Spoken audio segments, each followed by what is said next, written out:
અત્યારે બધા કરે છે અને કોઈ સાચો વિરોધ નથી કરતા, મરવાય દો મથવાય દો જે કરતા હોય. બાકી આ બધી વાત આખી જુદી છે. અને પાઠની પરંપરા 4 યુગની વાત. હરિશ્ચંદ્ર રાજાએ માફ કરજો, પ્રહલાદે પહેલો પાઠ કર્યો, હોનાનો પાઠ હતો, હાથીને લાવ્યા હતા.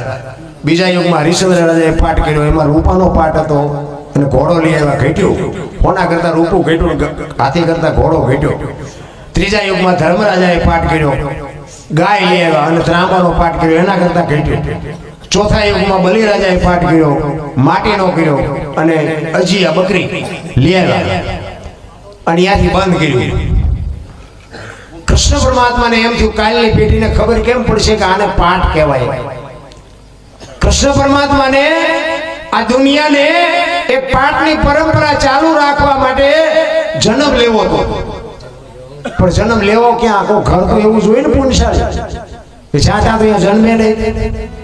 અને કુદરતને વાત રાખી અજમલ રાજાને દીકરાની ખોટ હતી અને કૃષ્ણ પરમાત્માને આવવાનું હતું. અજમલ રાજાએ કીધું તમે દીકરો થઈને આવો. તેથી અખિલ બ્રહ્માંડનો માલિક કહે છે કે સાહેબ સબકા બાપ હે, બેટા કિસી કા નહીં, બેટા હો કે જન્મે હું સાહેબ ને હું આખી દુનિયાનો બાપ છું. હું કોઈનો છોકરો ન બનું પણ તારા ઘરે હું આવીશ થોડો. દીકરા દુનિયા કે તારો દીકરો, બાકી હું જન્મ દે નકલંક એટલે કહેવાય. એને બાબુ કલંક નથી, પાત્રા ઘોડિયામાં આવીને ફૂટા છે. ઇતિહાસ આવું બોલે છે. હો ભાઈ, રામા પીર આવ્યા હતા, હું નહોતો. હાસું લાગે તો સાંભળજો, ન લાગે તો ખોટું માન તો ડિલેટ મારી દેજો. કોઈ કોમેન્ટ બોમેન્ટમાં લખીને મોકલતા નહીં, ફોન પણ ન કરતા. આ મારામાં હું તો બધે પ્રોગ્રામમાં કહું આપણામાં જે સારું લાગે ને રાખવાનું અને ખરાબ લાગે નાખી દેવો. કારણ કે 500ના ભાવના ઘઉં આવે ને, એમાં જે કાંકરા આવે ને 500ના ભાવના જ હોય, પણ ખવાય નહીં. એને ભેગા દળાવાય નહીં, કાઢ નાખાય અને ભેગા દળાવો દાંત પડી જાય. એટલે 500ના ભાવના જ હોય. આમાં રાખવા જેવું હોય ને રખાય. કારણ કે રામ વનમાં ગયા ત્યારે બધા કહે છે, હું કહું ભાઈ કે રામ વનમાં ગયા ત્યારે હું નહોતો અહીંયા. હા, માનો તો ગયા હતા, ન માનો તો કાંઈ નહીં, આપણે કઈ મનાવવા નથી કોઈ. આ તો ટેમ કાઢવું બધાને ખબર છે. સત્ય છે એટલે પીંગાઈ રહેશે દુનિયા. એ અખિલ બ્રહ્માંડના માલિકને એ અવતાર લેવો પડે અને પાઠની પરંપરા ચાલુ કરી. અને બાપુ જ્યાં રામદેવજી બાપાના ઈ જે અંદર બીજની વાત છે ને, ઈ ઉકાર બીજ ને નાદ બીજ ને બુંદ બીજ ને અહમ બીજ ને ઓહમ બીજ ને ઉકાર બીજ ને આ વસ્તુ આખી કઈક જુદી છે. ઈ અંદરની બીજની વાત છે. અને આ 12 બીજની બહારની વાત જે છે ને, ઈ 12 જગ્યાએ મારા બાપે હાજરી આપી છે. 12 જગ્યાએ વાયક ઝીલી અને 12 જગ્યાએ જેને હાજરી આપી હોય ને, ઈ 12 બીજનો ધણી છે. બીજ 12નો, એનું બીજ નથી. બધા બીજ આવે ને આપણે બીજ ને પૈયા લાગે છે. એ બીજ ને ના રામાપીર ને બેરો છે મેળ મને એ નથી સમજાવ. અમુક તો કોઈ ખબર કોને પકડાઈ દીધું એ નથી ખબર પડે. પણ જીવન કઈક જુદી બાબત છે. રામદેવજી બાપાનો અત્યારે તો બાપો છે ને, હું તો એક જ વાત કરું, હનુમાનજી, મેરડી અને રામાપીર 3 દેવ એવા છે ને, હવારે નાળિયેર માનો બપોરે ભડાકો થાય બાપુ, એવા દેવ છે. રામદેવજી બાપા નો આવવાનું કારણ એક જ, અને એનો દાખલો તમને આપું કે રામદેવજી બાપાને જયારે જવાનો સમય થયો ત્યારે એના કુટુંબ પરિવારને ભેગા કર્યા અને ભેગા કરીને કીધું કે મારો સમય થઈ ગયો છે અને તમને મેં ભેગા એટલા માટે કર્યા છે, મારી સમાધિ દેવાઈ ગયા પછી બ્રહ્મા વિષ્ણુ મહેશ આવે ને તો મારી સમાધિને ખોદતા નહીં. શું કામ? રામદેવજી બાપાને ખબર હતી કે હરભુજીને મેં વચન આપ્યું છે માસીન દીકરા ભાઈ થાય. ઈ મારા માસીન દીકરા ભાઈ થાય એમને મેં વચન આપ્યું છે અને એમને મળવા માટે મારે પરચો આપવો પડશે. અને હું પરચો આપીશ ને તો આમને શંકા જશે. એટલે એમને પહેલા ચેતવા કે આ ત્રીજી પેઢીએ પીર થાય છે, દુનિયા તમને ગમે કે મારી સમાધિ ખોદતા નહીં. અને આ વાત બધી પતી ગઈ. રામદેવજી બાપાની સમાધિ દેવાઈ ગઈ અને અમુક સમય થયો અને હરભુજીને ખબર પડી, કોકે કીધું કે રામદેવજી બાપા સ્વર્ગસ્થ થઈ ગયા. એ તો ખોટી વાત. હરભુજી માનતા જ નથી. એ કે તો વચનનો પાકો માણસ સિદ્ધ પુરુષ હતો, એને મને કીધું છે મળ્યા સિવાય જાય છે. એ કોઈ દી સાચો હોય છે? હું ન્યા હતો કે વાત બધી બરોબર, પણ હું રણુજા જઈ અને પાકો કરું અને મને એમ લાગે કે આ ગયા તો સાચી વાત, બાકી દુનિયા ગમે કે હું ન માનું. અને બાપુ ન્યાથી ઉપડ્યા હો, ઘોડા ઉપર ચડીને હરભુજી આવે છે રણુજા. અને રસ્તામાં બાપુ રણુજાનો સીમાડો આવે, ત્યાં અખિલ બ્રહ્માંડનો માલિક બાપુ રામદેવજી બાપા અહીંયા બેઠા છે. અને અહીંયા ઘોડા ચરે છે. અહીંયા વાણી બાપુ હરભુજીને લખવી પડે. મેં કીધું ને હમણાં કે ભજન જ્યાં જશે ત્યાં વાતું પડી છે. અહીંયા ભજન હરભુજીએ ગાયું કયું? હરભુજીને હયે હરખ અપાર ઘોડલા ચરંતા દીઠા રામા પીરના બે ભાઈ આમ પહાડ ભેટે ભેટ્યા. અને હરભુજી કહે છે રામદેવજીને કે મેં આવી કઈ વાત સાંભળી દે. રામદેવજી બાપાએ વાતનો ગોળો ટોળો કરી નાખ્યો. ભાઈ આ જગત છે ગમે એ બોલે. બે આપણે ઘણા ટાઈમથી કહુંબો નથી પીધો. કહુંબો બનાય. એ કહુંબો બનાવ્યો. એ કહુંબો બનાવી અને પછી રતન કટોરો, અમલની ડાબલી, વીર ગેડીઓ અને પામરી, આ ચાર વસ્તુ જે સમાધિમાં મૂકેલી એ રામદેવજી બાપાએ હરભુજીને આપી અને કીધું તમે ગામમાં જાઓ. હવે ગામમાં ચોરે સોકરસ ડાયરો બેઠેલો અને આ બજાર મગાર ઘાટ કરતો ઘોડો વિયો હતો અને આખો ડાયરો વિચાર કરશે ભાઈ જેવો ભાઈ વી ગયો ઘોડા ઉપર બેન હાલો હોવાને શરમ નહીં આવતી હોય. અહીંયા આવી પછી હરભુજી કે શું બેઠા છો બધા?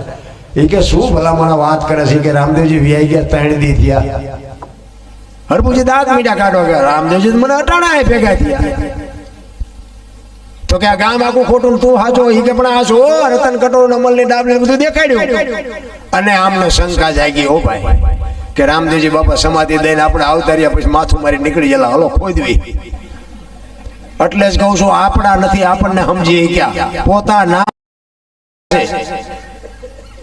તમે જુઓ મીરાને કોણ નડ્યું? રાણો. પ્રહલાદને કોણ નડ્યું? એનો બાપો. પાંડવોને કોણ નડ્યું? કૌરવ. નરસિંહ મહેતા કોણ નડ્યું? એની નાય. પોતાના નડ્યા પછી જ ઇતિહાસ થયા. એટલે આપણા નડે ને એટલે બહુ રોજના નો રહ્યો. સમજી લો ઠાકર ત્રાજવે આવ્યો હોય તો જ આપણને નડે ને કાંઈ રતન બાપુ સુધી અમને ઓળખે ને અમારા પાડોશી અમને ન ઓળખે. કઠણાઈ કોને કહેવી? કહેવાનો મારો મીની ઈ હરભુજી વાત કરી અને આખો ડાયરો બાપુ સમાધિએ ગયો અને આમ ઘા કરવાની તૈયારી કરીને આકાશવાણી થયો કે મેં તમને શું કીધું તું હારાવ. અને હવે કે તમે છે ને અહીંયા કાયમ દુકાળ પડશે. હવે અહીંયા તમે કાયમ માગી ખાજો. હવે હું જઉં છું સૌરાષ્ટ્રમાં અને હવે અહીંયા મારા નામનું કાંઈ છે નહીં. એ પેલું પીરાણું આપણું પાળિયાદ ને ગેબીનાથ. અને અત્યારે બાપુ એવું કોઈ ગામ નહીં હોય કે રામદેવજીનો નેજો ન હોય, રામદેવજી બાપુનું મંડળ ન હોય, રામદેવજીનું મંદિર ન હોય. એવું એક ગામ નહીં હોય. અને બાપુ જો એના કુટુંબના જો સમજાવો તો આજ રાજસ્થાન બાપુ હોનાનું હોત મારા નામ. ત્રીજી પેઢીએ બાપુ રામદેવજી જેવા બાપુ થાત પણ નથી સમજી કે આપણા જ આપણને નડ્યા છે. અને આપણને નડ્યા ને એની જ પીડા છે. તમે બજારમાં નીકળો, કોકને યાર સાયકલ ફટકાડો, મોટરસાયકલ ફટકાડો, 2 અડગોથું નાખે ઘરે આવીને કહો કોઈ ન કે હું ન કહું. પણ મોટા ભાઈ એમ કીધું હોય કે આ દારૂ ભાડું પીણાવા નાટક ન કરે ને એકાદી નાખી હોય દિના રે 2 ખરો પછી જીવે તા હું કે એને હારા હાટું મારી હોય અને ઓલે તો જીવે તા સુધી હબાકા આવે એવી મારી હોય તોય ન કરી આવી કે. કારણ કે શું એ પારકા છે, પોતાનાની પીડા છે કોકને. તમે જુઓ બજારમાં ફોનની દુકાન હતી નામ લુહારની દુકાન હતી.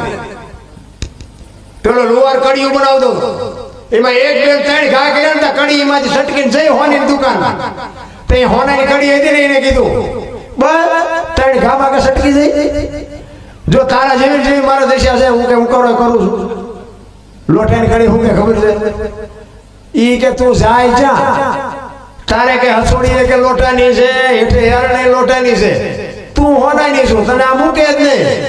અને મને તો કે લોટાની હસોડી લોટાની યારણ મને પકડી છે હાણસી લોટાની હું લોટાની મને મારે છે એની પીડા છે.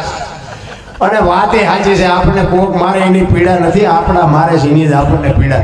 ને કે આપણા હિત માટે આપણા બાપા જો કે લગભગ આ મોટા છે એને ખબર હોય, હતા નાના છોકરાને કંઈ કીધા જેવું નથી. ને કે અમને બાપુ પરોણે હપકાયો પરોણાય ભલે ત્યારે હોર ઉપડે ને એમ અમને હોર ઉપડાવતા તોય કોઈ દી એમ ન કીધું મરી જાવું. અને અત્યારે આપણે એમ કહીએ કે બેટા મોબાઈલ ફરવાનું ધ્યાન રાખતા મારા દીકરા થૂપકું મારી દે બોલો કઈ કીધા જેવું જ નથી. મા બાપની બાપુ શું ફરજ આવે? આમાં ઘણા એમ કહેતા હોય કે આમને કઈક સંસ્કાર આપો. પહેલા ફી મારી સંસ્કાર નથી અપાતા. આ બધું આમાં ગળે નથી ઉતરતું. આખા કુટુંબને ધંધે લગાડી એટલે જ બાપુ આ એક દેવાયત પંડિતની ફરમાઈશ, કારણ કે બાપુ દેવાયત પંડિત આવું બોલીને ગયા છે કે આવો સમય આવશે. આની માટે બાપુ જો સમજીને હાલો ને, દેવાયત પંડિતે કીધું, દાદા મેકરણે કીધું, સહદેવ જોશીએ કીધું, ગંગા સતી પાનભાઈએ કીધું, આજની વાતો બાપુ તેદી કરી દીધી. આવો સમય આવશે, માર્ગે હાલજો, નગર બાપુ પતી જાવ. કારણ કે દેવાયત પંડિત એટલે વિચાર કરજો, જલ્દી દેવલ દે ભૈયા જાય. વાત લાંબી છે, ટૂંકામાં કહી દઉં, કારણ કે આ બધાને સાંભળવા છે આપણે પછી. કારણ કે આમના ફરમાઈશો આવે ને પછી આમના હું તો બોલી શકું એમ છું, મને કાંઈ ફેર નથી પડતો.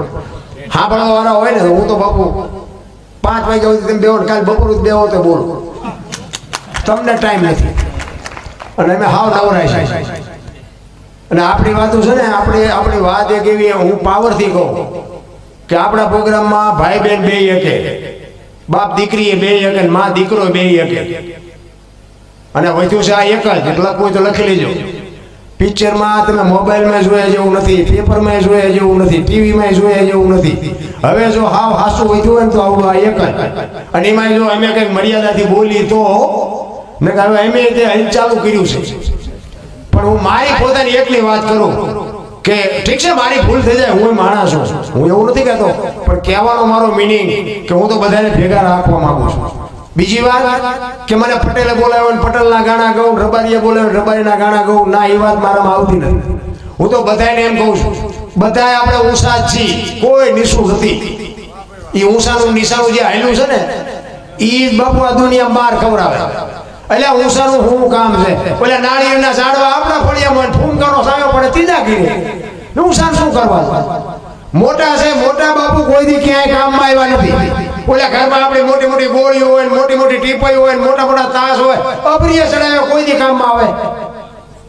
એ દિવાળીએ બોનો દીકરી ઉતારે, ઘસી ઘસીને હાથના સોડા કાઢી નાખે અને ચડાવી દે. આવતી દિવાળીએ પાછા હતા એવા ને એવા, કોઈ દી કામમાં ન આવે. ઓલા સાલિયા લોટા ચમચૂર દીમાં 3 વખત તમારા ઓજરા ફરે, રોજ ઠેબાઈ આવતા હોય. નાના બાપુ કામમાં આવે છે, મોટા ચાય નથી આવતા. આપણા મોટા હોય ને સલામત મારવી પણ નગર નડે, નોય હોય ને મારવી પણ આપણા ગામનો આપણને ખબર હોય ત્યાં ચમ ભેગા કર્યા છે. દેવાયત પંડિતે એટલે કીધું કે દેવાયત દેવલ જ્યારે નીકળી ગયા શંકા પડીને અવળું હુજું વાણી કહે છે ને, એ શંકા પડીને બાપુ વ્યાઈ ગયા ને. 750 સેવક ભેગા હતા અને રથ જોડી અને દેવલ ને હાવ આંધળી ગોતે બાપુ નીકળ્યા. અને મજેવડીના પાથરમાંથી નીકળ્યા ને ધરો ભાગ્યો રથનો. અને દેવાયત પંડિત કહે છે કે આ કયું ગામ છે? કે મજેવડી. કે જાઓ અહીંયા ધરો હંધાઈ આવો. અને અહીંયા દેવ તણખીની કોડ હતી, દેવ તણખી લુહાર એની કોડ. અને ત્યાં એના સેવકો જાય અને કીધું કે ધરાને હાથી દ્યો. દેવ તણખી ના પાડે છે કે આજ તો 11 છે, મારે હકતો છે, આજ હું કોડ માંડું નહીં. ઈ કે પણ દેવાયત પંડિત નો રથ છે, 750 સેવક ભેગા છે. કે વાત બધી બરોબર, પણ મારા આ ધંધાની મારી રોજી રોટી છે, હું 11 નો ભાંગી શકું, મારો આ નિયમ છે. તો કે પણ ગમે એ કરો તો કે તમારા ગુરુને બોલાવો, એ ઘણ ઉપાડશે તો એ કે હાથી દો, બાકી હું ન ઉપાડું. એ કે દેવાયત પંડિત પાસે ગયા અને કીધું કે તમારા ગુરુ જો ઘણ ઉપાડે તો એ કે હાથી દો. એ કે હાલો આવ્યા. એ કે તમે ઉપાડશો? તો કે હા. એ ધરાને ધખાવા મૂક્યો, 2 ઠેબા લાલ સોળ થયા ને પછી એરણ ઉપર રાખી અને દેવાયત પંડિતને અહમ ગયો, અહમ. એમ કે એવો ઘા મારું ના એરણ વહી જાય પાતાળમાં, પછી કેવી રીતે હાથ બેસે છે. એ 2 ઠેબા મૂકી અને કીધું મારો ઘા. એ ઘા માર્યો અને એરણ પાતાળમાં વહી ગઈ. દેવ તણખીએ પગ લાંબો કરીને ઘૂંટી માથે મૂકીને કીધું મારો મારો મારો નકર આ તા નહીં આવે. એ ઘણના ઘા માર્યા, ધરો હંધાઈ ગયો, પણ હાથમાંથી ઘણ પડી ગયો. દેવાયત પંડિતને કે મહાપુરુષ કોણ છે? હજી બાપુ હજી ઇતિહાસ એવા કાંઈક ઢરબીન પીડ્યા છે જે આપણને ખબર જ નથી. ઈ દેવાયત પંડિત કહે છે કે આપ મહાપુરુષ કોણ છો? ઈ કે હું તો આ ગામનો લુહાર છું, લોટા ટેપું. ઈ કે નહીં, હું દેવાયત પંડિત બોલું છું, તમે કોઈક મહાપુરુષ છો. ઈ કે હું જે હોય તમે ચિંતા જવા નીકળ્યા છો. ઈ કે દેવલને ગોતવા, ઈ કે સરનામું છે? પરસ્યો નહીં વળી ગયો હોય તે દેવાયત પંડિતને.